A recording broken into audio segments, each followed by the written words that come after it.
Olá, estamos de volta.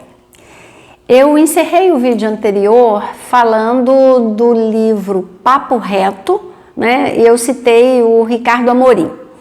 Esse livro, Papo Reto, é um daqueles que eu compro assim, do nada, daqueles livros que aparecem na minha frente e eu falo, pode ser legal. E aí eu comprei. Papo Reto são entrevistas com Mário Sérgio Cortella, Ricardo Amorim, Contardo Caligares e o outro cara chama Facundo alguma coisa, agora eu não vou me lembrar e o livro não tá aqui. Eu tô gravando no consultório e esse livro fica em casa, eu tô lendo em casa. Mas a primeira entrevista é do Ricardo Amorim e ele fala isso. Ele é um economista, ele trabalha com finanças, mas ele tem uma visão social, ele trabalha com esse conceito, né, antropológico, não sei se eu posso dizer assim, mas dessa economia, né, do lugar da economia no social.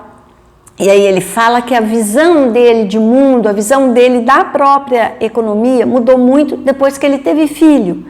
Porque ele começou a pensar em deixar o mundo melhor para os próprios filhos. Mas só tem jeito dele deixar o mundo melhor para os próprios filhos se o mundo for melhor para todo mundo. E essa é uma reflexão muito importante, mas muito animadora, né? Porque se ele, que é um cara que participa de programas de TV, que tem voz, né? Que tem uma voz ouvida é uma voz de alcance muito grande, e ele começa a falar sobre isso, então é bem provável que outras pessoas pensem que eu só posso deixar o mundo melhor para os meus filhos se o mundo for melhor para todo mundo. E esse é um contraponto muito importante, muito valioso, nesse momento em que a gente vê horrores, né, de pais para filhos. Há alguns dias atrás, uma amiga, né, uma profissional da área, né, de saúde, repostou um vídeo em que um pai muito jovem fala que ele não tem culpa se as pessoas doaram, foram trouxas e doaram. Que ele não falou que ele ia usar todo o dinheiro com a filha dele.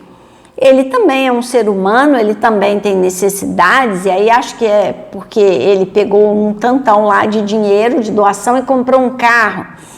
E ele continua falando que a filha dele tem 10 meses, tem paralisia cerebral, e ela é muito enjoada, que dá vontade de pegar e deixar na porta de um orfanato.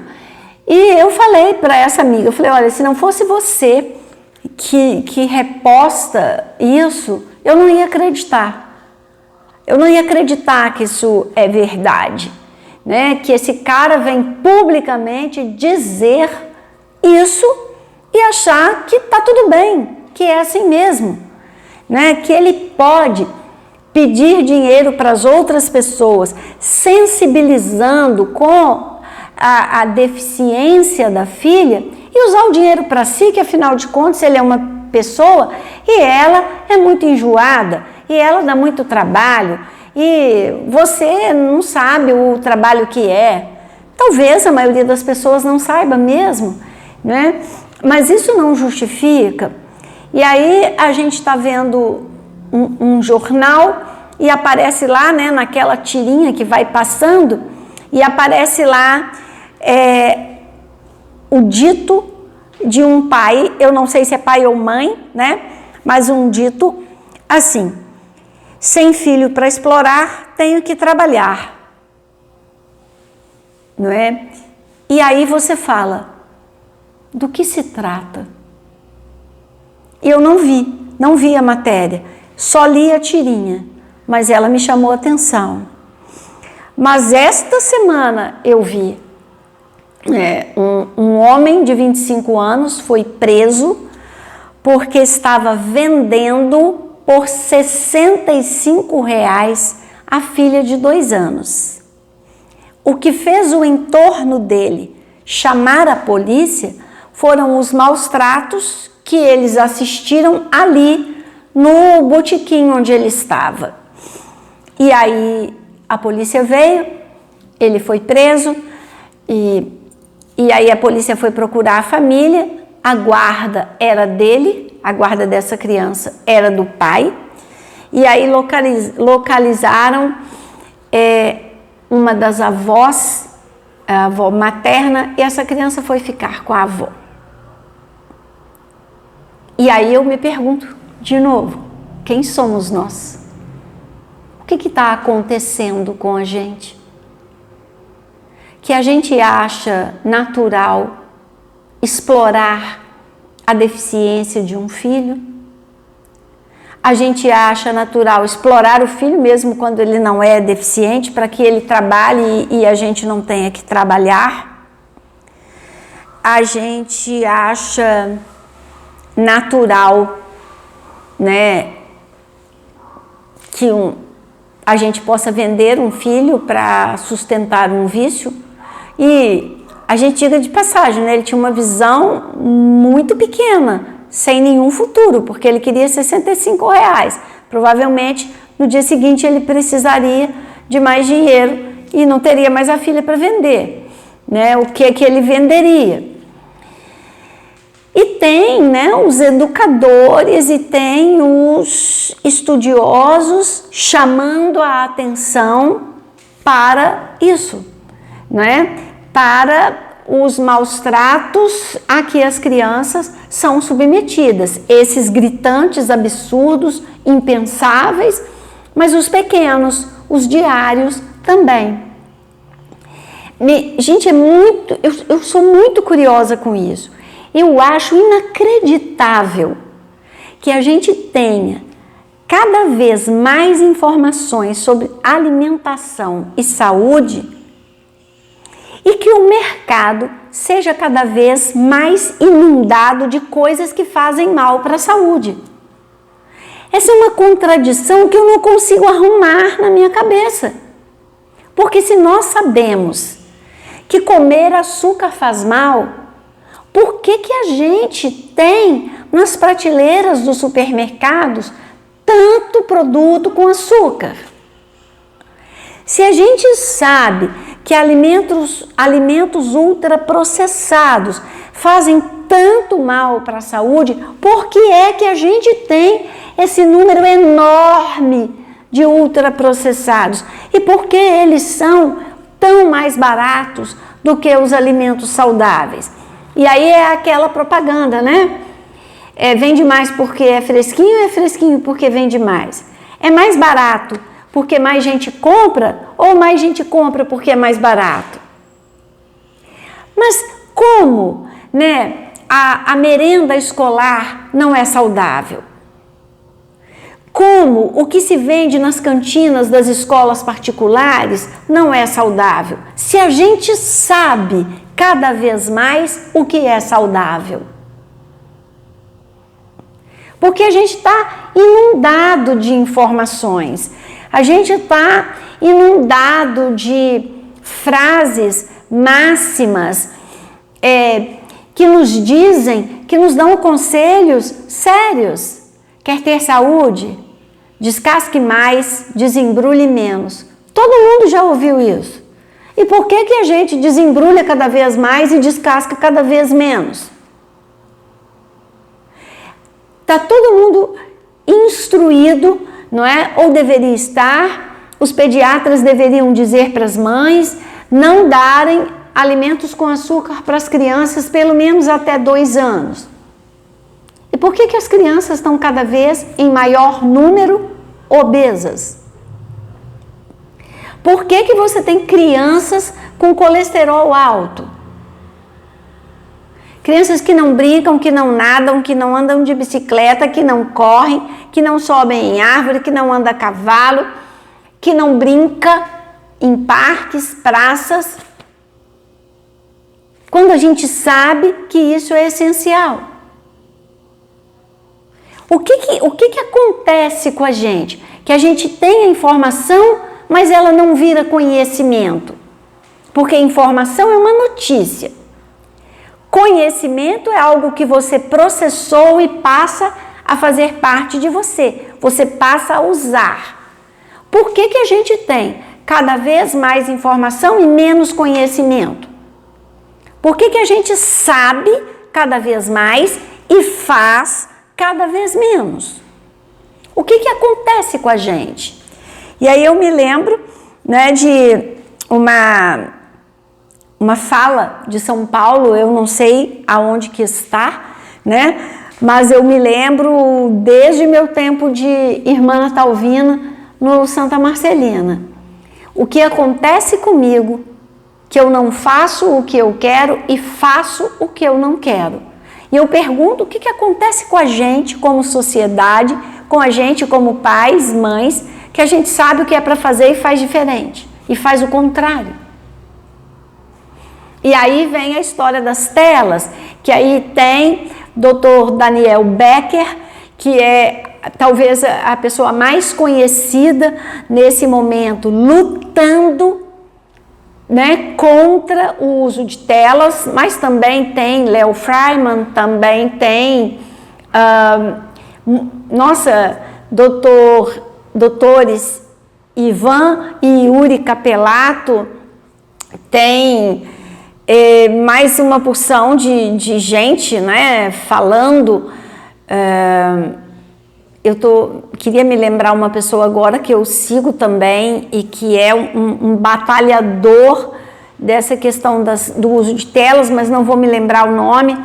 Tem cada vez mais pessoas falando e cada vez mais a gente vê, né, eu que como na rua, né, que almoço em restaurante todo dia, cada vez mais famílias que chegam, sentam a criança, pegam o porta-guardanapo como suporte, liga o celular, vai lá, faz o prato, senta, enfia a colher na boca da criança sem que ela pare de olhar para o celular. Por que que é mais comum cada vez? Se a gente sabe, se está provado, comprovado, afirmado, divulgado que não é legal. E por que que a gente faz? E aí há pessoas que falam, é porque você não tem filho. Porque se você tivesse filho, você ia ver como é difícil não dar o celular para uma criança. Mas eu fico pensando, e as mães da época que não tinha celular, elas faziam o quê? Porque não tinha celular, também não tinha, nem todo mundo tinha máquina de lavar roupa, também nem todo mundo tinha air fryer, panela elétrica para arroz, não é? Nem todo mundo tinha empregada. E como é que elas faziam? E todo mundo tinha mais filho. Como é que fazia? Como é que dava certo? Mas o mundo é outro. As crianças hoje são muito mais ativas. Elas são muito mais inteligentes. Mas não sei se elas são mais inteligentes, não. Acho que elas estão ficando menos, né? Porque tem uma pesquisa que fala que estamos agora na primeira geração que é menos inteligente que seus pais. Então, né, vamos guardar aí esse trunfo, né? Não são. Mas as crianças são, sim, mais ativas, mais independentes, no sentido de se afirmarem, porque de se cuidarem é o contrário. Elas defendem mais a própria vontade, a própria posição, porque tem mais liberdade. E eu não estou falando que isso é ruim, não. Mas isso deveria nos ajudar a trazer as crianças para onde a gente quer que elas estejam, não é? Então, uma criança mais ativa, você também pode argumentar mais com ela. Você também pode trazê-la mais para o seu lado, para aquilo que você está fazendo. Mas o que eu estou vendo é que os pais ligam um celular para a criança assistir, mas eles têm outro celular, que eles também estão ligados. Eles também almoçam vendo o celular. É cada vez mais frequente. Então, talvez uma grande dificuldade de limitar as telas para as crianças seja que isso implica em limitar para si mesmos. E aí, o bicho pega.